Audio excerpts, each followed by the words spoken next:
Anies Susi dinilai cocok berpasangan di Pilpres 2024, begini kata pengamat. Dia menilai Anies dan Susi memiliki visi yang sama, dia juga mengatakan baik Anies ataupun Susi telah menunjukkan keberhasilannya sebagai pemimpin. Pengamat politik Ubedillah Badrun memandang Anies Baswedan dan Susi Pujiastuti merupakan pasangan yang cocok di kontestasi Pilpres 2024 mendatang. Pernyataan itu merespons terkait pertemuan Anies dan Susi di Pangandaran, Jawa Barat pada Senin, 24 Juli 2023. Jika dilihat dari segi cocok dan tidak cocok, saya kira itu pasangan yang cocok-cocok saja, kata Ubed saat dihubungi KBA News, Rabu, 26 Juli 2023.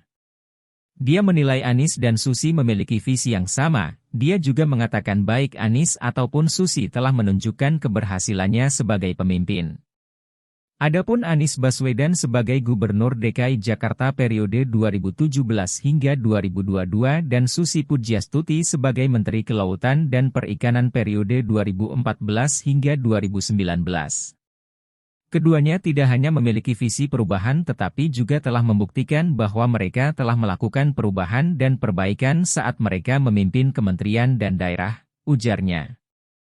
Akan tetapi, kata dia, untuk menang pada pemilu 2024 tentu tidak hanya dari segi cocok atau chemistry saja di antara kedua pasangan tetapi juga seberapa besar daya elektabilitas keduanya untuk menggaet pemilih dari semua wilayah di Republik ini.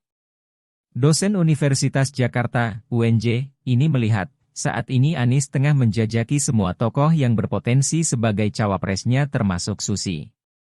Dalam konteks problem elektabilitas itulah terlihat Anies mencoba untuk menjajaki semua tokoh yang memungkinkan menjadi cawapresnya. Saya kira Susi Pujiastuti adalah salah satunya, ungkapnya. Meski demikian, dia mempertanyakan jika Anies dan Susi disandingkan sebagai capres dan cawapres di pemilu 2024 akankah menaikkan elektabilitas tinggi sehingga memiliki kans menang di Pilpres 2024. Hal ini, lanjutnya harus dilakukan riset mendalam lagi.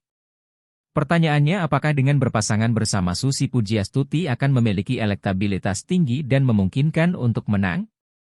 Untuk menjawab itu perlu riset yang mendalam dan objektif dalam 1 bulan setelah pertemuan keduanya, beber Ubedillah. Sebelumnya, Anies Baswedan menyambangi kediaman mantan Menteri Kelautan dan Perikanan Susi Pujiastuti di Pangandaran, Jawa Barat. Anies tiba pada Senin, 24 Juli 2023. Anies sempat menginap di kediaman Susi. Banyak hal yang dilakukan dua tokoh tersebut mulai dari berkeliling pantai Pangandaran, menyapa nelayan, hingga Anies berkesempatan menjajal pesawat milik Susi. Anies sendiri menyebut pertemuan tersebut adalah pertemuan dua sahabat lama. Perjumpaan kita pertemuan dua sahabat, saya bermalam di rumah beliau, itulah ngobrol aja kemarin MAH, kata Anies kepada wartawan, Selasa, 25 Juli 2023. Mantan Menteri Pendidikan dan Kebudayaan itu mengaku dengan Susi belajar banyak hal tentang lingkungan hidup, pengerukan pasir laut, nasib nelayan, perbaikan kebijakan kemaritiman, dan cerita tentang bagaimana kebijakan-kebijakan terkait dengan transportasi udara. Karena itu wilayah beliau, bicaranya itu santai, temanya bermacam-macam, ada yang serius. Ya kita bahas soal politik juga, tuturnya.